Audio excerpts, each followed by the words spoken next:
सिकंदराबाद नगर के किशन तालाब मंदिर के मैदान पर चल रही श्रीमद् भागवत कथा के दूसरे दिन धार्मिक और आध्यात्मिक जगत के प्रतिष्ठित कथावाचक अनिरुद्धाचार्य महाराज ने आज अपने प्रवचन में धर्मयुक्त कर्म के महत्व को उजागर किया।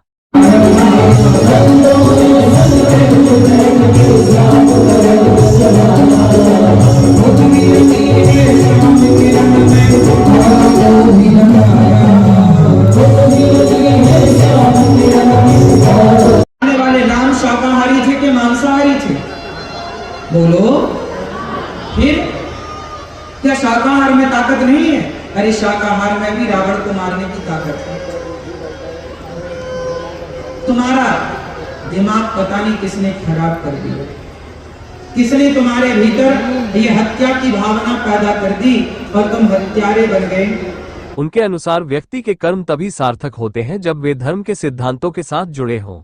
बहन के लिए भी है और संसार की हर बहन बेटी के लिए भी उनका धर्म है। इसलिए वो राम, इसलिए कहता हूं धर्म केवल अपनी बहनों के लिए ना बचाए रखना, हर बहन के लिए धर्म होना चाहिए। ये मेरी बहन है तो ये भी मेरी बहन है, ये मेरी माँ है तो ये भी मेरी माँ है, ये मेरी बेटी है तो ये भी मेरी बेटी है। जैसा धर्म मुझे मेरी बेटी के लिए गवाह देता है, वैसा ही धर्म मेरा आपकी बेटी के लिए भी गवाही दे।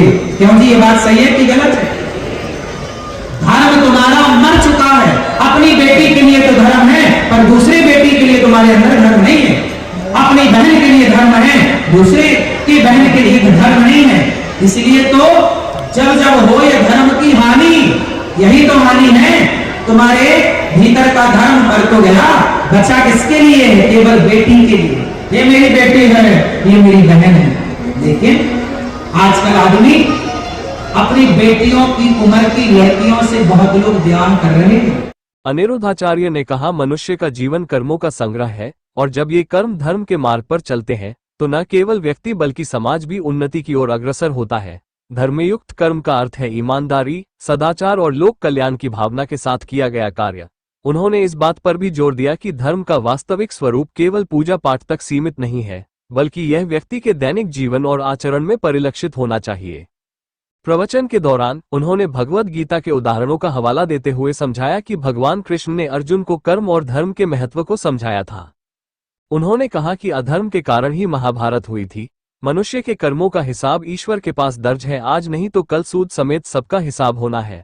उन्होंने श्रोताओं को प्रेरित किया कि वे अपने धर्म और कर्म के प्रति निष्ठावान और सजग रहे और कार्यों में ईमानदारी, निष्ठा और सहानुभूति को अपनाएं। कार्यक्रम में बड़ी संख्या में भक्तजन और धर्मप्रेमी उपस्थित रहे। कथा का श्रवण करने उत्तर प्रदेश महिला आयोग की सदस्य डॉक्टर हिमानी अग्रवाल भी पहुंची।